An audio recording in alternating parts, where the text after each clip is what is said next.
Ya ini tuh cantik banget sih, warnanya tuh ada macem-macem, jadi kelihatan di sini udah bertekstur, ada yang namanya kokopit sama Karena sudah bercampur. ya udah sekam rata. bakarnya.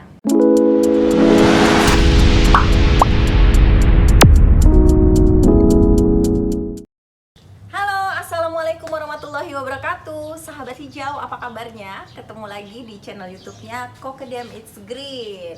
Nah, di video kali ini kita mau bikin tutorial atau cara meracik tanah untuk dijadikan bahan atau media tanam dasar untuk tanaman sahabat hijau yang ada di rumah.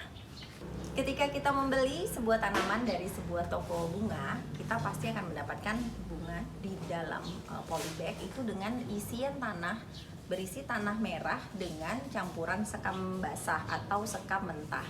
Nah, sampai di rumah kita pasti bingung nih untuk memindahkan ke dalam pot. Apakah tanah yang dari nursery itu cukup baik atau cukup nutrisi untuk tanaman? Ya kebanyakan sih memang kita harus mengganti dengan tanah yang unsur haranya lebih banyak, kemudian tanahnya juga mengandung banyak nutrisi, jadi tumbuhan yang kita baru beli itu dapat bertumbuh dengan besar, dengan daun yang besar dan lebar, dan juga bisa berbunga. Semakin banyak kita mengetahui jenis-jenis ataupun genus dari suatu tanaman, itu kita jadi bingung ya, apakah jenis philodendron itu sama media tanamnya dengan sukulen ataupun monstera. Nah, di video kali ini kita mau kasih tahu kalian bagaimana cara mengolah ataupun meracik media tanam yang basic, yang cocok untuk segala jenis tanaman di rumah. Apa aja bahan-bahan untuk mengolahnya? Kita panggil dulu Tulang Saleh seperti biasa untuk menemani saya. Tulang Saleh. Halo. Semangat. Semangat. Apa kabar? Alhamdulillah. Sehat baik, ya? Sehat. Alhamdulillah.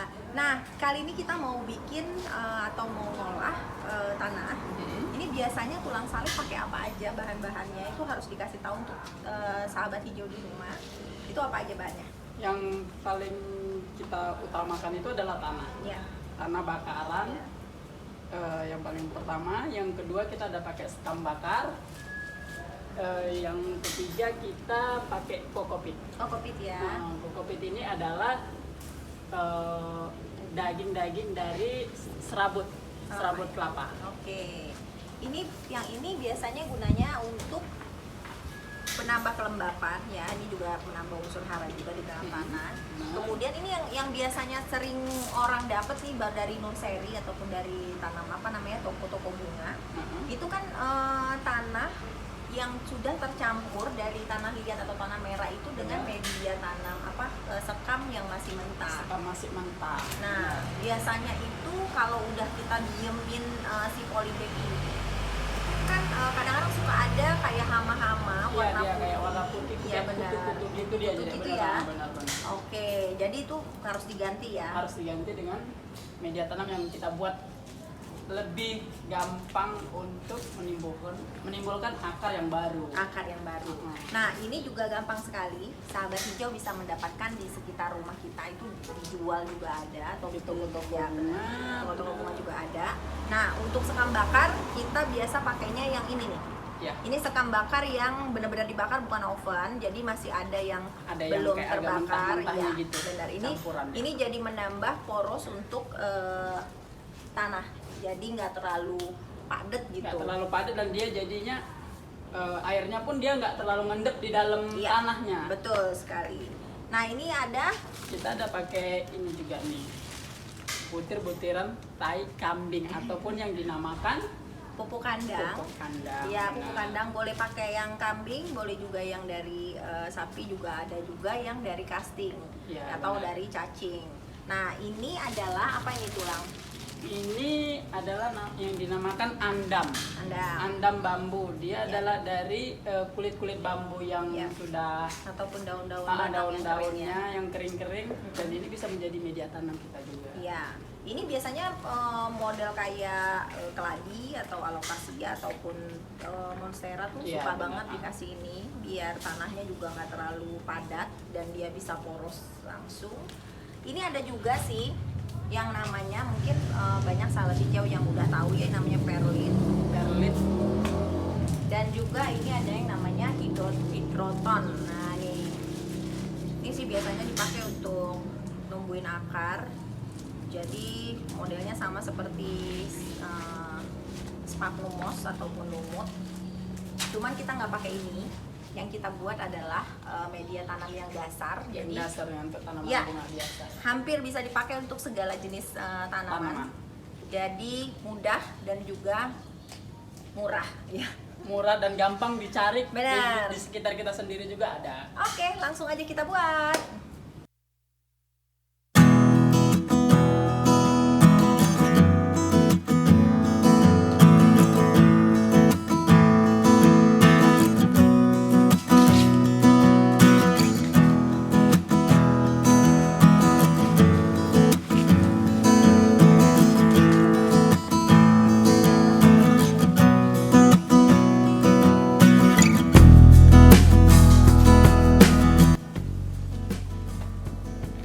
Nah, ini dia sahabat hijau. Sesudah tanah yang tadi berupa gundukan kita buat seperti kawah di tengah itu untuk memudahkan memasukkan si bahan-bahan lainnya ya.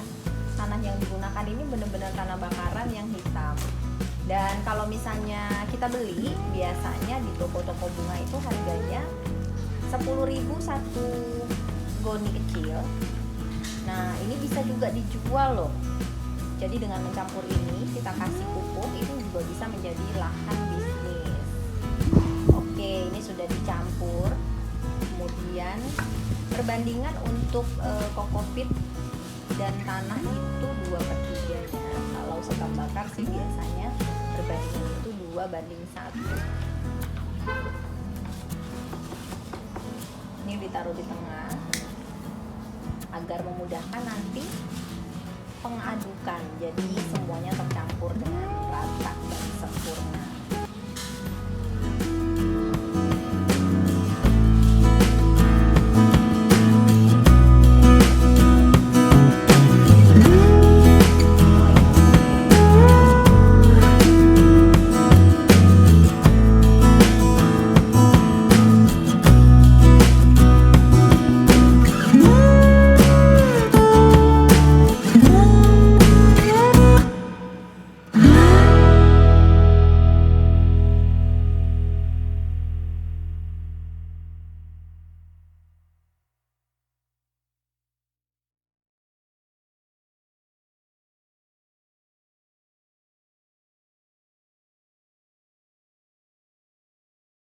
Ini bisa digunakan untuk tanaman hampir segala jenis lah, kecuali untuk sukulen dan juga kaktus ya. Kalau sukulen dan kaktus dia nggak pakai kokopit. Jadi ini adalah racikan dasar, dan selama pengalaman Cokedem It's Green ini sih nggak pernah gagal ya. Insya Allah sih nggak pernah gagal sih buat saya. Nggak pernah gagal untuk bikin tanaman yang keluar dari pohon bunga itu semakin subur dan juga sehat. Juga dengan racikan ini, sahabat hijau cukup menyiram itu nggak perlu setiap hari sih, 2 hari sekali, atau kalau misalnya mendung tuh bisa di 3 hari sekali. Dan caranya untuk mengecek bagaimana kapan harus disiram, biasanya kita juga bisa dengan cara mengangkat pot. Kalau misalnya potnya itu masih berat, kerasa tuh dia nih ya, ini ada mengandung air atau udah mulai habis airnya, itu langsung aja disiram full boleh. Jadi disiram full sambil kalau bisa pagi-pagi sambil ada matahari. Jadi si anak hijaunya juga dapat sinar matahari yang cukup. Kemudian setelah tiris balikin deh langsung ke dalam rumah lagi. Demikian video kali ini, dan jangan lupa setelah ini kita mau membahas tentang ide bisnis dan juga peluang usaha yang bisa didapatkan dari meracik tanaman sehingga bisa menjadi pendapatan ataupun menambah keuangan keluarga. Dan jangan lupa untuk terus dukung kami dengan cara di subscribe dan juga di share. Kemudian kalau ada pertanyaan, tinggalkan langsung di kolom komentar, insya Allah kita akan ada waktu untuk membalasnya. Sekian dan wassalamualaikum warahmatullahi wabarakatuh.